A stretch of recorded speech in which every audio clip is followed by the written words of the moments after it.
Hello everyone, welcome back to my YouTube channel. So in today's video, we'll be looking at how to calculate oxidation number. What is oxidation number?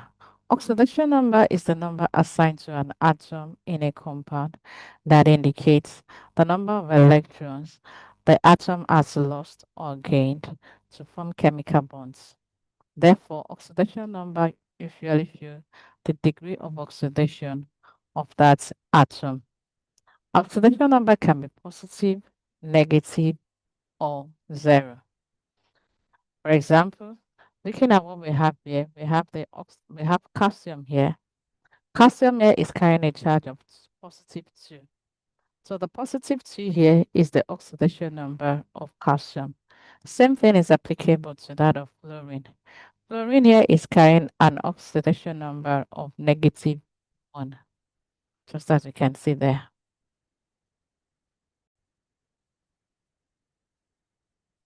Let's look at some of the rules for calculating oxidation number. The first rule here states that the oxidation number of an uncombined element is 0. What do we mean by uncombined elements?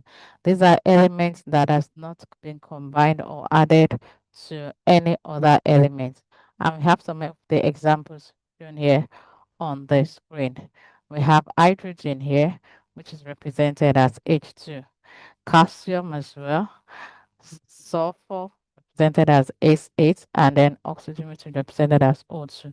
Now take note of the subscripts that we have here.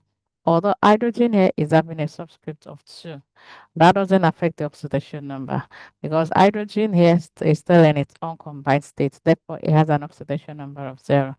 Same thing is applicable to that of the sulfur that we have here, which is having S8. The oxidation number there is still 0 because everything in the sulfur molecule is still sulfur. That means the sulfur is still in its uncombined state. It has not been added up to any other element. Therefore, the oxidation number of uncombined elements is 0. The second rule is that the group 1 element always have oxidation number of +1.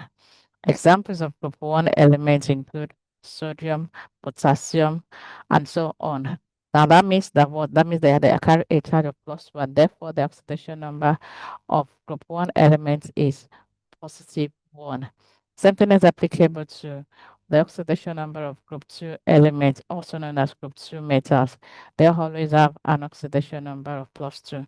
Some of the examples of group 2 metals include calcium, barium, magnesium, and so on. The next rule for calculating oxidation number is that hydrogen is always having an oxidation number of positive 1, except in the case of metal hydrides. Now, what do we mean by metal hydrides? Metal hydrides are compounds that is made up of just metal and hydrogen, meaning you have the metal combined with what? With hydrogen. So we have an example here that is potassium hydride. And in that case, the oxidation number of hydrogen will be -1. But outside the metal hydride, hydrogen always have an oxidation number of +1. Oxygen also usually have an oxidation number of -2, and that's because there's need 2 more electrons to complete it out to share, except in the case of peroxide. That is when the oxidation number of oxygen will become -1.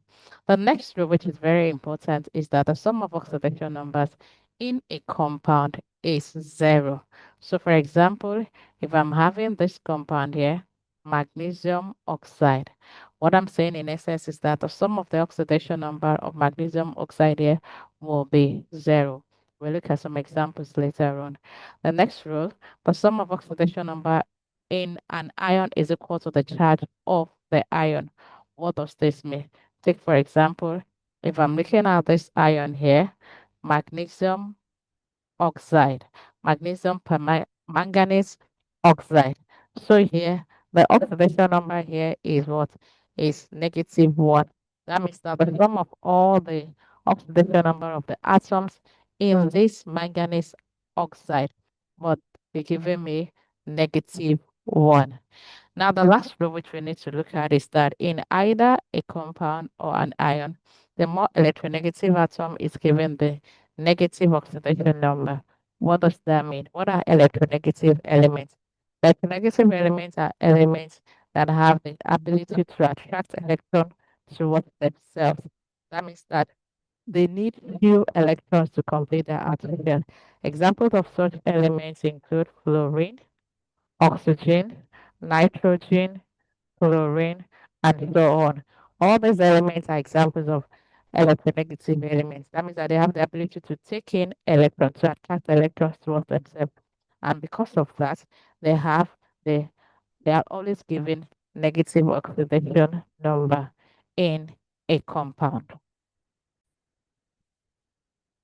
Right now, we'll be looking at some examples of how to calculate oxidation number of some compounds and ion. The first example we have is calculate oxidation number of nitrogen in this compound. This is nitrogen dioxide, also known as nitrogen 4 oxide. To calculate the oxidation number of nitrogen in this compound, looking at this compound, this is a compound. So the sum of the oxidation number here is equal to 0. That's part of the rule that we looked at earlier on. So we're going to represent nitrogen here. We'll leave it that as the symbol there, plus the oxidation number of oxygen is usually negative 2. And because we have two atoms of oxygen here, we multiply that by 2. Everything will be equal to 0. So we expand the brackets and that will be n minus 4, which is equals to 0. Therefore, oxidation number of nitrogen here will be equals to positive 4. And that is why this compound at times is written as nitrogen 4 oxide. That is the IUPAC name of this compound here.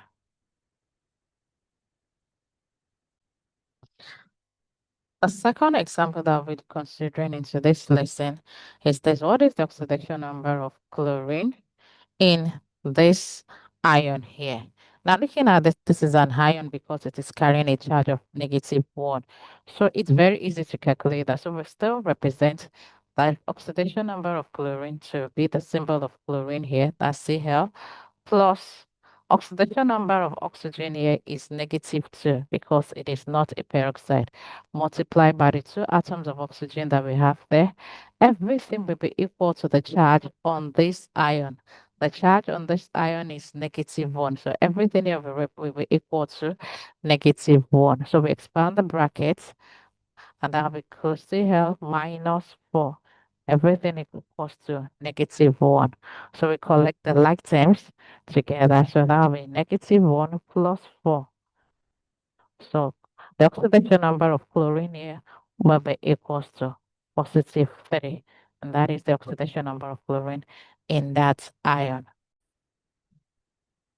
This is the last example we'll be looking at into this lesson. What is the change in oxidation number of manganese in the equation below? We have, this is an ionic equation here. What is an ionic equation? It's an equation that shows ions. So here we have the manganese ion, we have the hydrogen ion plus electrons, 5 electrons, giving us manganese 2 ion and then 4 moles of water. So in order for us to know that to get the change in oxidation number of manganese in this equation, we're going to focus our attention on those particles that have manganese in them.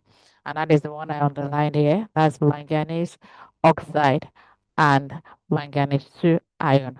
So we need to get the oxidation number of manganese in the manganese oxide ion that we have here. So to do that, we still follow the same process.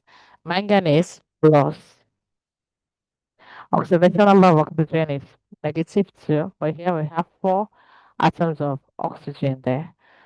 Everything will be equal to the charge there, that is -1. So we expand the brackets, and that will be my oxidation number of manganese minus 8 is equals to -1. We're going to collect the like terms together. So that is -1 plus 8. And this is going to be giving us +7. So oxidation number of manganese in manganese oxide here is positive 7, whereas the oxidation number of manganese in manganese 2 ion is still positive 2. So the change in the oxidation number of manganese here is that the manganese moves, the oxidation number moves from positive 7 that we have here to positive 2. So that is the change in the oxidation number of manganese ion, of manganese in this equation that we have here. I hope you understood what we've done in today's video. Please remember to subscribe, like, and share this video with your loved ones. Hope to see you in the next video. Bye for now.